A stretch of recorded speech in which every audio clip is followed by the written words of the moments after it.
Hello everyone, what's up? How's it going? So we wanted to welcome you all back to our limited three-part video series that we are doing. And the last episode, we actually discussed about the question of, is it time to leave Dubai? So this is the discussion we had. Yeah. And today with me, I have Sujivan. Hey Sujivan, what's up? Hi Shayaf, I'm doing good. What about you? All well. So for people who have not watched that episode, definitely go check it out. This is episode we actually spoke about what the current situation is like and what is my personal POV and the POV of Ubrick as a business. Even Shudivan shared some of his experiences being in Dubai. But today, actually, we want to dig a little bit more deeper. So the last episode was for the wider audience, people who follow us on YouTube, Instagram, all of our channels, and business in general. But today our episode is specifically, the second and the next episode is going to be specifically for our clients, higher-ed clients and education clients, and the wider higher-ed community. Yeah. So Sujivan, I know today's episode, you want to really share some pointers. Yes. And before I get there, I really wanted to thank Ashwin. He's not here, but he's helped us a lot putting these pointers together. So, Suji, what are we covering today? Yeah, so Shayaf, we know that, all of us in the higher education ecosystem, we were planning for a fantastic 2026 September intake. Yeah. And then, suddenly we are faced with this. So just to give you some stats, right, to show the kind of momentum that Dubai was headed to, there was a projection which showed that, Dubai will end up with a 40% enrollment growth by 2030. And there was also statistics that supported the opening of 150 new schools that will be required to kind of, cater to the population by 2030. Mm-hmm. So these are the kind of numbers and projections and, situations that everybody was looking forward to. Mm-hmm. And suddenly you have everything changing in front of your eyes. I mean, so, two weeks before, I remember having this discussion with you where one of the guys in my network, he has buyers for schools. That's right. Yes. And there was a serious demand for even people who are ready to buy schools which are up and running or brand new schools which are coming. This is the kind of discussions that are happening. Yes. Yeah? Yes. Yeah. And moving on to the topic, right? So you as an education marketing agency owner, you have seen a similar situation back when COVID hit us. Yeah. Yeah. So what are the strategic shifts that you think, one should be ready with to face this situation? So what kind of strategy shift is required? That's my question to you. I mean, the interesting aspect is as a business owner and surprisingly a business owner serving education clients. Yeah. And when 2020 came, people said universities are done. Like, it will change the whole landscape. Degrees will not be, nobody's going to take up degrees. All the short courses will come. And I believe, khalas, we are in 2026. We've seen from 2021 to 2022, 2023, year on year, universities have, if not, the competition has increased in Dubai. Exactly. Yeah? Yeah. At the same time, the short courses and all of these guys have also grown, but universities specifically in Dubai, this number is available for everybody. Yeah. But coming to the what I feel higher-ed brands or education brands primarily needs to do, I think there are two things. And this again is some advice that actually can be applied to any business. Yeah. But primarily, I think the higher-ed community and the education community, they need to have a mindset shift. Yeah. And the reason I was talking about the mindset shift is in the last episode, I spoke about the peacetime CEO and the wartime CEO. Yeah. This is where it's going to get to. If you want to have a different mindset, the shift has to happen is where you started 2026 thinking 2026, the September intake is going to be amazing. Yes. Now, suddenly, there is a lot of question mark out there. So if you don't put your mental armor on and your helmet on or whatever, it's like literally you have to prepare for battle. 100%. Yeah. Yes. Even though we don't have to go to battle, but we have to mentally prepare. So there has to be a massive mental shift. And this is across the board. Now, this is from the leadership to the directors, to the managers, and even to the executives in, let's say, enrollment and marketing teams in universities or schools. Yeah. So this is first, you need to be ready. Okay, this is going to be different. It is not going to be like last year. It's going to be tough. And I'm going to, storm through this. Absolutely. The second thing is you need to have a plan or a strategy in place. Okay, if you don't like the word strategy, leave it. At least a plan of what you're going to do and how you're going to do things in the coming months. Because even if the conflict stops tomorrow, let's say today is 30th of March, if 31st of March, inshallah, like we say, there is a ceasefire and everything stops, still there is going to be some effect in the coming intake. Yes. Because the market sentiment has changed. A lot of things have changed. Exactly. It's not going to be the same. Yeah. But you need to have a plan or a strategy in place. Now, once you have this, the second most important thing is you have to start communicating this. Absolutely, yes. Now, before you go and start speaking to your prospects or people who are there in your funnel, the people who you have run ads and campaigns, you spend money to get, you have to first communicate this internally. Yeah. Fair enough. Because this is one of the most, war or no war, pandemic or no pandemic, we've seen during COVID, the most successful higher-ed brands, one of the core things they did is they immediately got into formation and they put a plan together and they started communicating this plan internally to the teams and externally. So once all the teams, now specifically if you have enrollment teams, agents, your counselors, everybody who is facing to the prospects, 100%, yes. they have to be well aware of what is the script or what is the angle. Yeah, because if your internal team is not buying this in, your external audiences never will buy. And for leaders, the biggest thing is it's a top-down approach where from the top, you have to start giving confidence. Yes, exactly. Okay, you have to say whatever happens, we have A, B, C as a plan. And this plan has to be communicated internally to the team. And then once the team internally is ready, this is when you start communicating to the external stakeholders, which is the parents, students, agents. And because silence is bad, like honestly, not saying anything is bad. Say something early, even if it is something simple. Like saying something like, because we see this, I don't see much in the higher ed space or education space, but I've seen a lot of business owners, maybe some examples I know, where they decided not to communicate or say anything. Completely go silent. And when you are silent, you are leaving it to the imagination of your team or for your prospects. Absolutely. Yeah? Yes. Okay, yes. now these are the strategic things I think we have to think about. Now, Suji, why don't you tell me what are some practical steps? Let's say if they've taken this mindset shift and they have a plan. What are some more things they can add to this plan? Definitely, I think, again, thanks to Ashwin for also helping us with these pointers. We've got a few things. So one is shifting focus from your regular metrics, like obviously like your CPLs, which is one of the most looked at. Cost per lead, which is like one metric that all of us are crazy about. So definitely we know these kind of situations can actually result in lead quality changes. Obviously, decision times will definitely increase, obviously, because everybody is uncertain about, how this goes.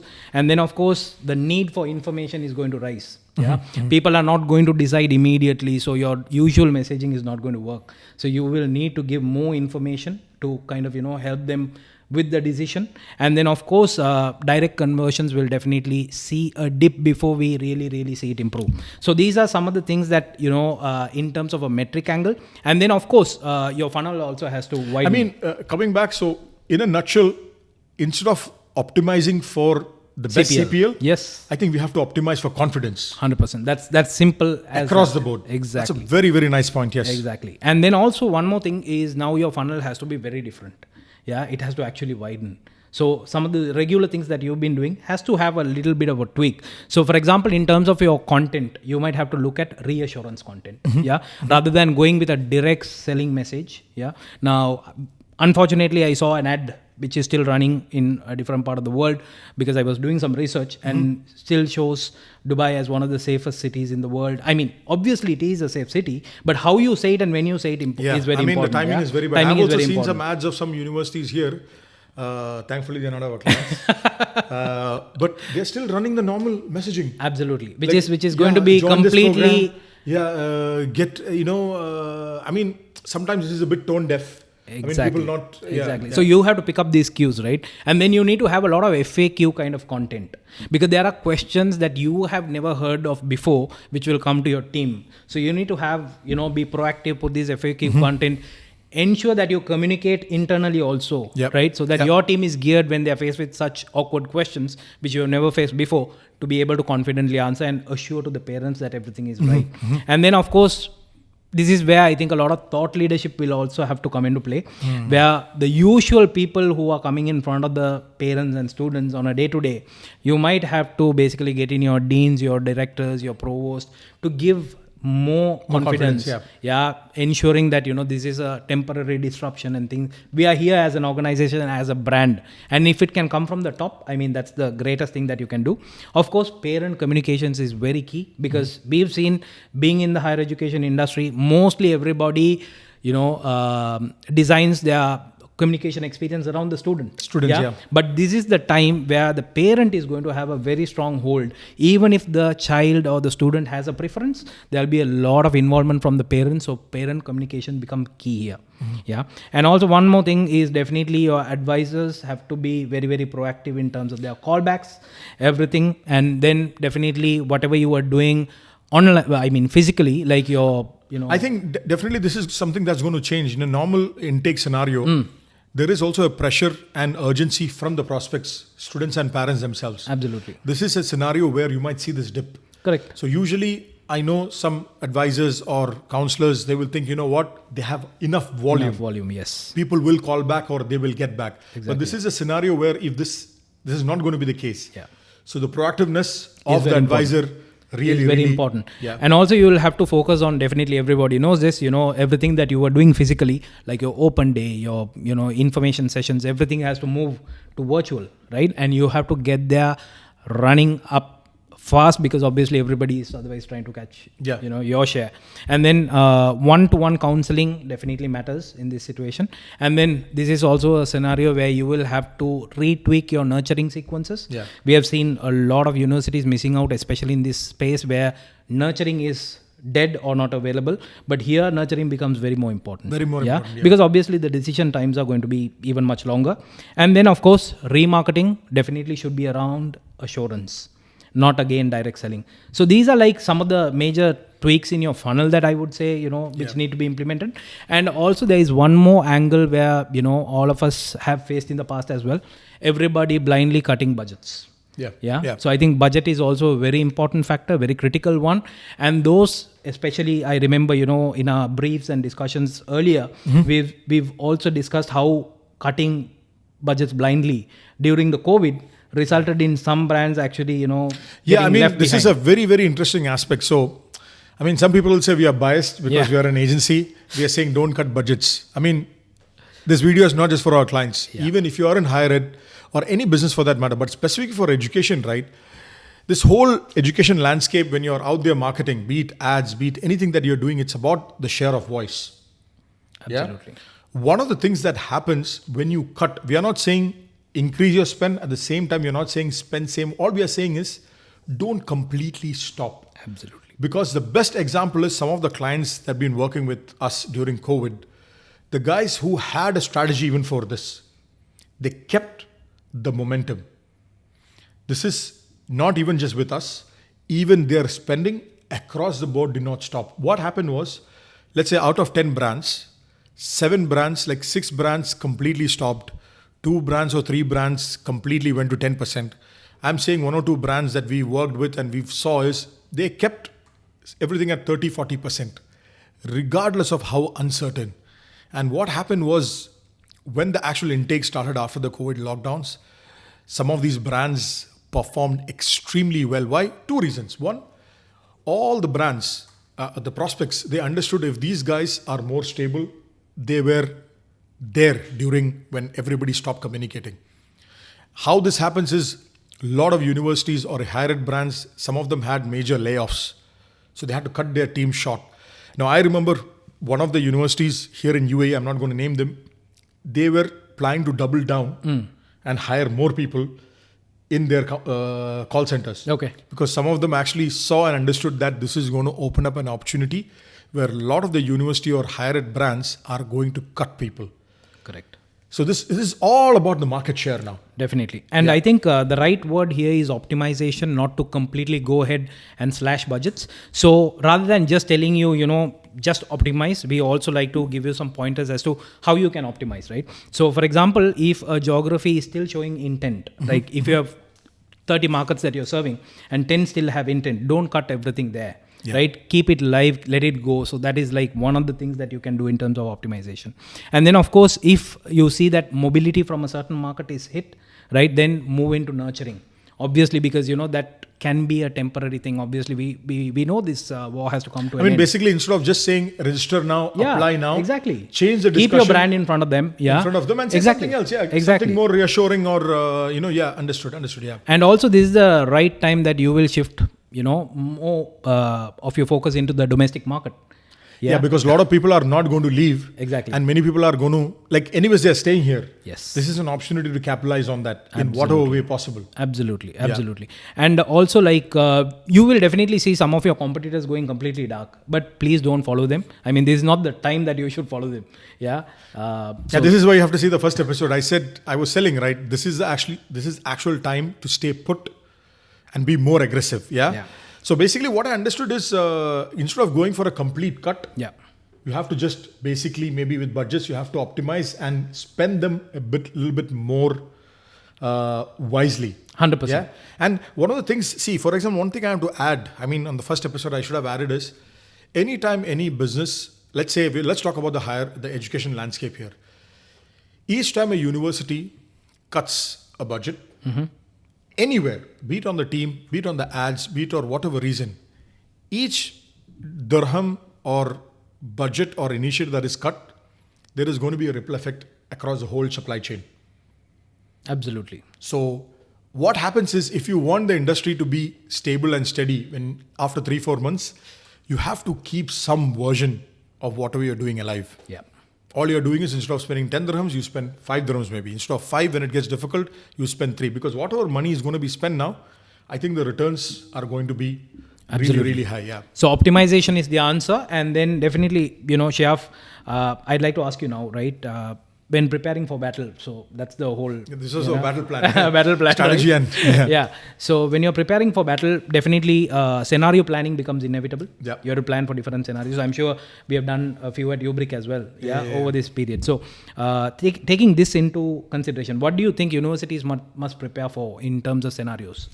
The interesting aspect to this is, yes, definitely we as a business, as UBRIC, as an agency, I mean, why this matters to our clients, okay, who we are thankful, we are still working with them, and for the higher-ed wider education community is, we as an agency, we've already put scenarios in place. Yeah. Because our intention is to be there no matter what happens, no matter how worse things get. Inshallah, like we say, UBRIC is still going to be there in some form of shape to actually help. Yeah. But I think universities need to have 2 to 3 different scenarios. Now, the way we look at it, there are 3 scenarios. Scenario A is stabilization, where the current conflict or the current situation, the tensions reduce, operations across, be it movement, be it commerce, be it business, start to normalize, and which will actually result in confidence gradually coming back. It's going to take time. Like I said, even if tomorrow everything stops, it'll take 3 to 6 months for things ideally to get better. And I'm sure with Dubai being the way it is and UAE being the way it is, they are going to try and reduce this time frame. Absolutely. Because they've already announced stimulus, pumping things back to the economy and stuff, which is, I think, $1 trillion. $1 trillion. So scenario A is stabilization. So demand capture, keep your demand capture alive, okay, in this scenario. Maintain brand presence, which we already mentioned. Focus more about reassurance rather than hard sell. Enroll now, register now, no. Think about, how things are. Speed up follow-ups. So this is the time where people are still on the fence, okay. Scenario number B is volatility. I think we are in this scenario right now. Honestly saying, where there is periodic disruption, and it's been continuing for weeks. Yep. Where initially there was a lot of disruption across the board, where things went online, and till now, as of today, the classes are still online. Online, yes. But there are days of peace, and every day the mind is actually the sentiment is actually changing, and I think this is where we are. Right now, we have to be extremely agile. We have to be flexible. Let's say campaigns by geography. You have to focus more on the geographies where there is confidence is high, where it's less. If it's UAE, you have to focus. Basically, agility is your best friend. Weekly, you have to refresh your messaging. I would say weekly because of time. Ideally, if something immediately becomes good today, there is a positive, you have to immediately, if you can, change your messaging. Ideally, if there is a plan in place, you have to have all of this messaging ready. Yeah. You have to go heavy on webinars and virtual open days. Yeah? Absolutely, yes. Yeah, because earlier there was some physical interactions, but this is the time currently. Don't even think of any of these things. Even if things immediately have a plan for heavy, virtual events. Yeah, and always have a contingency messaging ready around class continuity, around travel updates. So what this actually means in this current scenario, volatility is there has to be one person in the team, marketing on enrollments or whichever team, the person's job is only to be up to date what the authorities are updating. Because surprisingly, I was speaking to one of the university guys, a very, very important update that came 2 days before, this person was not aware of. Okay. Because I know it's kind of overwhelming. Absolutely. But follow, like set up reminders, Internal processes. processes, so that there is one person who is constantly updated of what is happening. So there are reports, there are entities which are constantly publishing reports. Correct. They're like the ones we've been seeing. Yes. What is happening where? Yeah. Scenario 3 is going to be prolonged uncertainty. For example, if things, hopefully we don't get there. We don't get there, yeah. Yeah, things get worse. But see, as a business, as a university, you have to plan for this. So if you want to be in denial, I don't think so that's Going to help. yeah. So this is a situation where you start diversifying even further. This is not the time where you say, I'm going to shut shop. I'm going to cease operations. Where let's say like a full-fledged conflict is breaking between the countries and there is going to be a lot of impact, travel is stopping. Is this the time to stop? No. This is the time to actually innovate. Maybe this is where you look at markets where still there are students who are ready to take shorter courses. Absolutely. Offer some newer courses. Correct. Because people still have to upskill. Yeah. And push domestic pools even harder. Be it UAE, be it immediate GCC. And this is where your learning from COVID also come in aggressively because that was a prolonged and be extremely flexible. Like even now, scenario B, the volatile situation, you have to be flexible. This is the area where you have to be extremely flexible. Yes. Like, I don't know. In terms of your accreditations, your course structure, your fee structure. Everything. It is not about giving more discounts. Yeah. No. I mean, okay, offer scholarships. But if there are ways that people can actually come on board, experience the university, the courses, basically you have to, what I'm saying is you have to offer more things for free. Do it. I mean, this is the only way you can actually attract some people. Like give some free certification, free some short courses. Correct. So that you have the brand touch with you. Yeah. Absolutely. And definitely engage more with the agents and parents. Because remember this, apart from your online ads and everything, many universities heavily rely on agents. Agents need to be consistently in the loop. Correct. And agents will also know. I'm sure if a lot of your competition out of 10 universities, 6 universities are going to go dark, agents need to know, okay, your brand is still alive and kicking. Definitely. And they are moving. And I've also heard that, agents are still very positive about what's going on because obviously it's their bread and butter at the end of the day. It's their revenue model. So you might as well, use them to the best. And and this is something that you have to really, really double down. Yeah. So, so that's what I think. Yeah. I think great points, Chef. So definitely we've spoken a lot. Yeah. And the next question that I have for you is, what do you think are some of the university's characteristics? Yeah. Especially the ones that will survive this. What type of universities will get out of this situation? I mean, again, thankfully, I don't have to say this based on what I think. We have so much data now from COVID, from UAE, from working with our clients, and from international brands during COVID.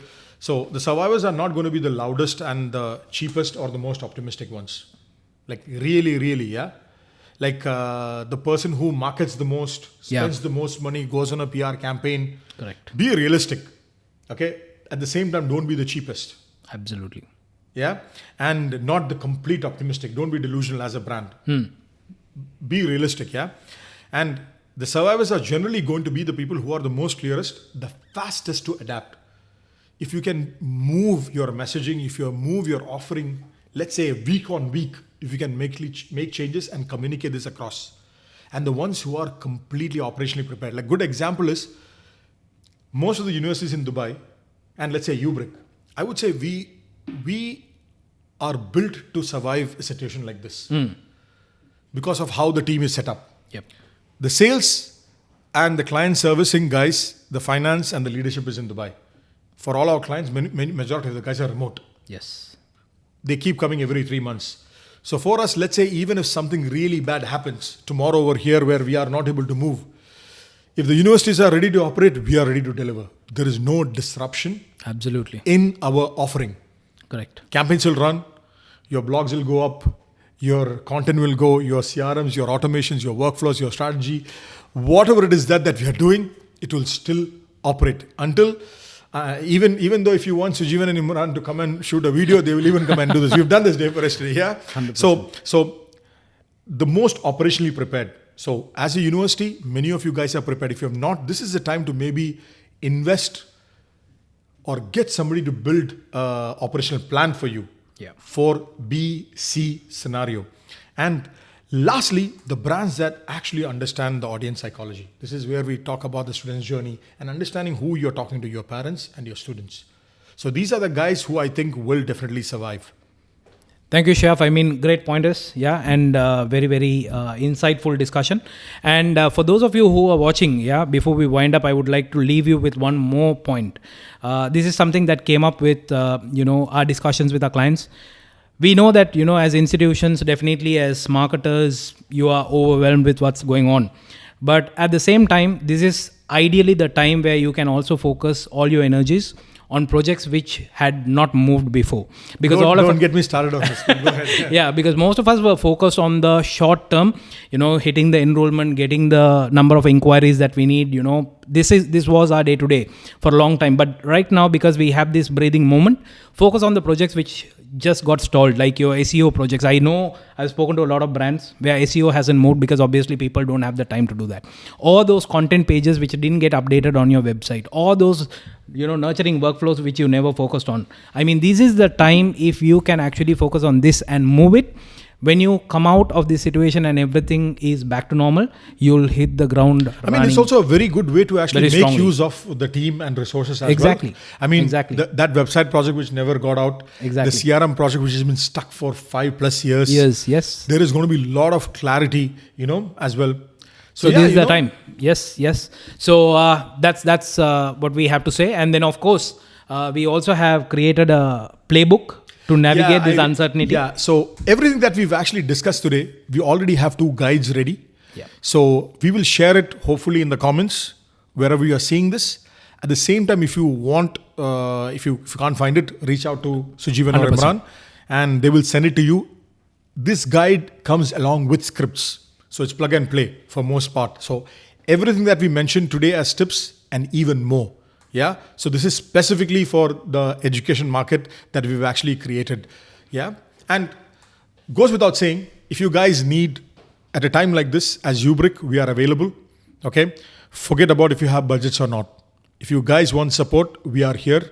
If you want to put a plan together, we are more than happy to have a chat. And if you want to implement any of these things, we are here for the community, for the higher ed and the education community in general. Yeah, guys. So that's all, guys. Hopefully, we'll catch you guys in the next episode. I think the next episode, we are going to actually talk about what are the predictions. Yeah, who we think are, what will happen in the next 6 months. 6 months, exactly. To 1 year. What to look forward to. Okay. The aftermath. Anyways, thank you for watching this episode, and definitely, catch you up in the next one. Thanks, guys. Thank you, guys. Bye-bye.